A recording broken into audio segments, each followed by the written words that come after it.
Dear students, welcome back. Physics की class में पिछले क्लास में हमने ब्लैक बॉडी रेडिएशन स्पेक्ट्रम को पढ़ा था।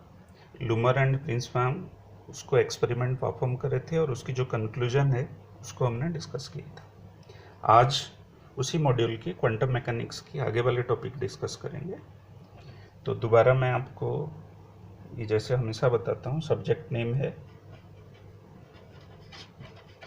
इंजीनियरिंग फिजिक्स, जो कोड होगा KS101T। Module name quantum mechanics. My name is doctor Rakesh Mohan पुजारी।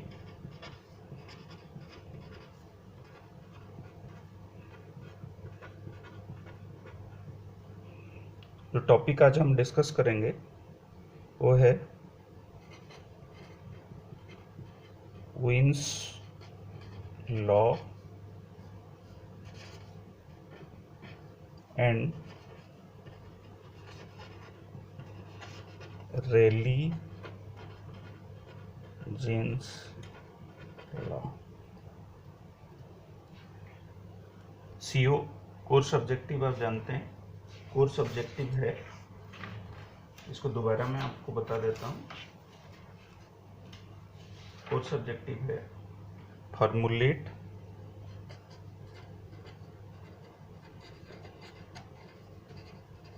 And solve the problems of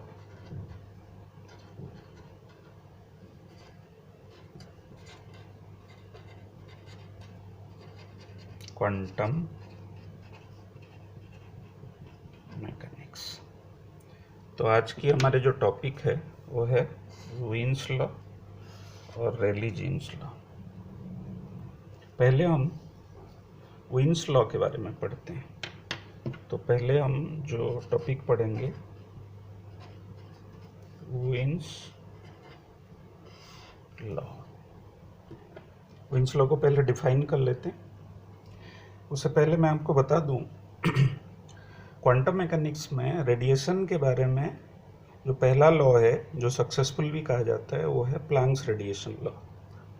लेकिन ऐसा नहीं है कि क्लासिकल फिजिक्स में लोगों ने या साइंटिस्ट ने इसको समझने की कोशिश नहीं किया था। तो क्लासिकल फिजिक्स में भी बहुत सारे अटेम्प्ट्स हुए रेडिएशन लॉ को समझने के लिए, रेडिएशंस को समझने के लिए। उसमें से दो इम्पोर्टेंट लॉ है, एक है वीन्स लॉ, दूसरा है रेली जीन्स लॉ। तो इसका मतलब है कि क्वांटम मैकेनिक्स आने से पहले क्लासिकल फिजिक्स में भी रेडिएशंस को समझने की बहुत सारे अटेम्प्ट हुआ था, बाकायदा काफ़ी सारे लॉ भी आया, लेकिन कोई ऐसा लॉ नहीं था जो 100% रेडिएशन स्पेक्ट्रम को या रेडिएशंस एब्जॉर्प्शन और एमिशन रेडिएशंस को समझा पाता। उसी तहत भले ही ये फेल हो गया, लेकिन ये एक स्टेपिंग स्टोन है। आगे वाली फिजिक्स लॉ को समझने के लिए या क्वांटम मैकेनिकल रेडिएशन लॉ को समझने के लिए इसकी बहुत ज़रूरत है, इसलिए हम इसको पढ़ रहे हैं। तो वीन्स लॉ एक क्लासिकल फिजिक्स लॉ है जो रेडिएशंस को समझाने के लिए इसको प्रोपाउंड किया गया था। तो ये लॉ वीन्स ने इसको बनाया था। तो इसको वीन्स डिस्प्लेसमेंट लॉ भी कहते हैं। इसका क्या डेफिनेशन है उसको पहले लिखते हैं। The definition of Wien's law, the product of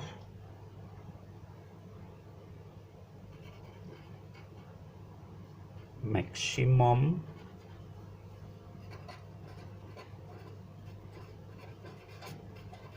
wavelength, जिसको हम डिनोट करते हैं लैम्डा m से, corresponding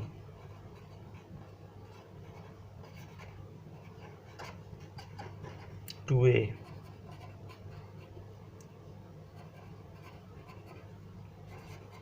maximum energy of radiation and at absolute temperature T is a constant, that is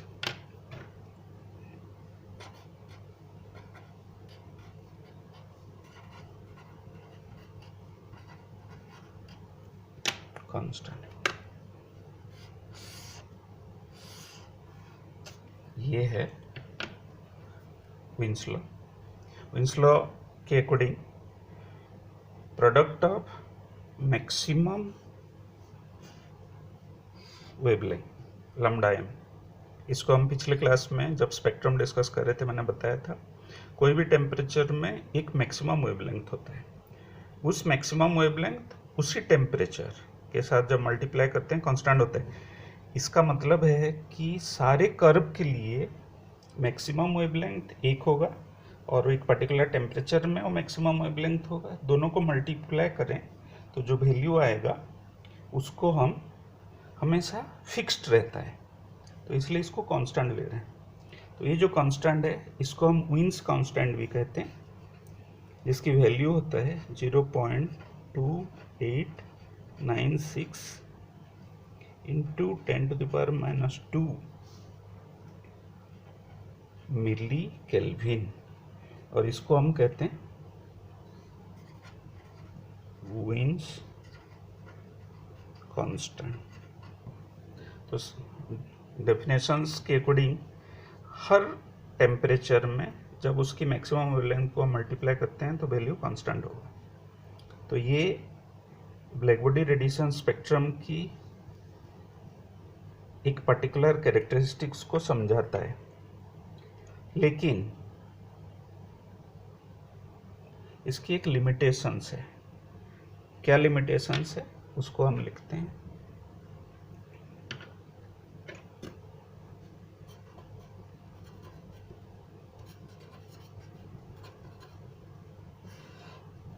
क्या लिमिटेशंस है?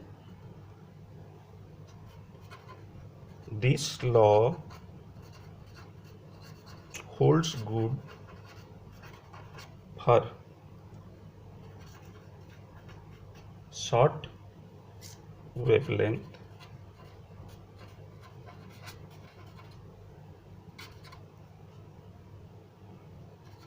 and not applicable for long wavelengths। तो wins law कुछ जगह पे काम करता है, कुछ जगह पे नहीं काम करता। कौन सी जगह पे काम करता है? It is only applicable for short wavelengths, holds good मतलब applicable, and not applicable for long wavelength. तो इसका मतलब है कि वेवलेंथ जितना बढ़ता हुआ जाएगा तो मैक्सिमम वेवलेंथ उतना कम होता हुआ जाएगा, जैसे पिछले डायग्राम में हमने देखा था। और टेम्परेचर बढ़ने के साथ साथ वेवलेंथ कम हो रहा है और लास्ट में मैक्सिमम वेवलेंथ 0 की तरफ जा रहा है, जो पॉसिबल ही नहीं है। तो हम कह सकते हैं कि इसलिए विन्स लॉ आधा अधूरा रेडिएशन स्पेक्ट्रम को समझा पाता है, क्योंकि ये खाली शॉर्ट वेवलेंथ में काम करता है, लॉन्ग वेवलेंथ में ये नहीं एक्सप्लेन कर पाता ब्लैक बॉडी रेडिएशन स्पेक्ट्रम को। तो हमने विन्स लॉ को डिफाइन किया, उसकी फॉर्मूला के बारे में देखा और उसके लिमिटेशंस को स्टडी किया। अब इस टॉपिक को आगे पढ़ते हुए हम जो दूसरा लॉ डिस्कस करेंगे उसको हम कहते हैं रेली जीन्स लॉ। तो दूसरा लॉ जो हम डिस्कस करेंगे that is called Rayleigh Jeans law. Rayleigh Jeans law, तो ये भी एक क्लासिकल फिजिक्स लॉ है जो विन्स लॉ के बाद आया, इसको दो फिजिसिस्ट ने साथ मिलकर इस लॉ को डिराइव किया था या एक्सप्लेन किया था। After their name it is Rayleigh Jeans law. ये भी एक रेडिएशन लॉ है। पहले इसको डिफाइन करते हैं। The energy distribution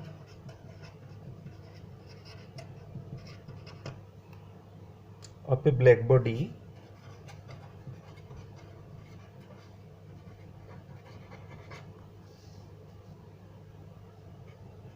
is directly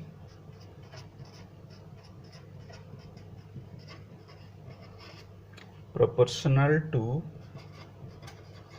the absolute temperature T and inversely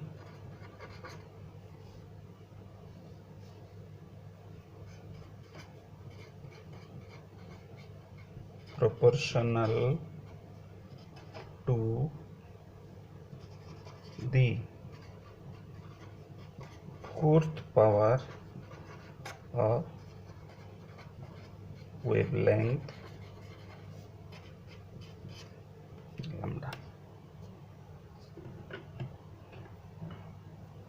तो रेलीजीन्स लॉ की definitions, energy distributions of a black body, energy distributions ये directly proportional to the absolute temperature और inversely proportional to fourth power of wavelength. तो energy distributions को हम दो अलग अलग फिजिकल क्वांटिटीज ब्लैक बॉडी की उसके साथ कोरिलेट किया जा रहा है इस पर्टिकुलर लॉ में। तो सपोज ये एनर्जी है, ये डायरेक्टली प्रोपोर्शनल टू टेम्परेचर है और ये inversely proportional to fourth power of wavelength. दोनों लॉ को हम कंबाइंड करते हैं और प्रॉपर तरीके से इसको डिफाइन किया जाता है।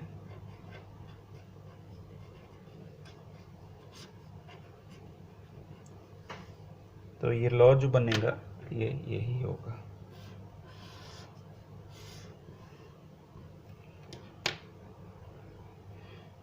इसमें 8 पाई के ये कांस्टेंट है,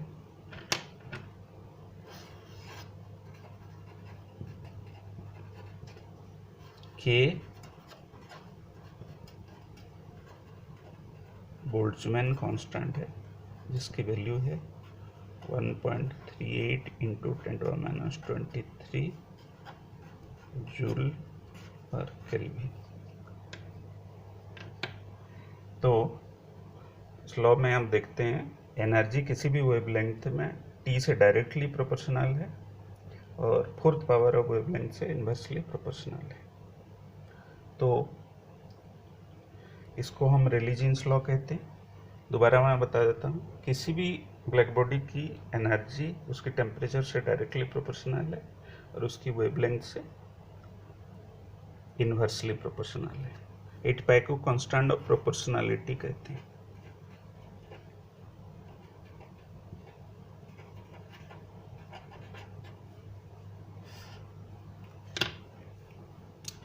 के है बोल्ट्जमैन कांस्टेंट। जैसे हमने विन्स लॉ में देखा था, रेलीजीन्स लॉ में भी कुछ लिमिटेशंस है। क्या लिमिटेशंस है?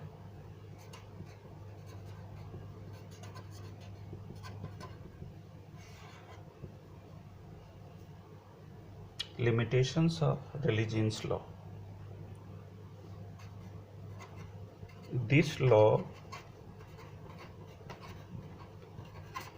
holds good only for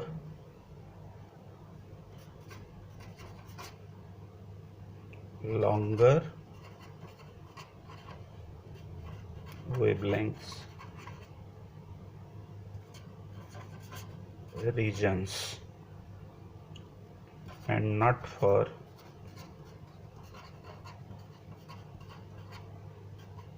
shorter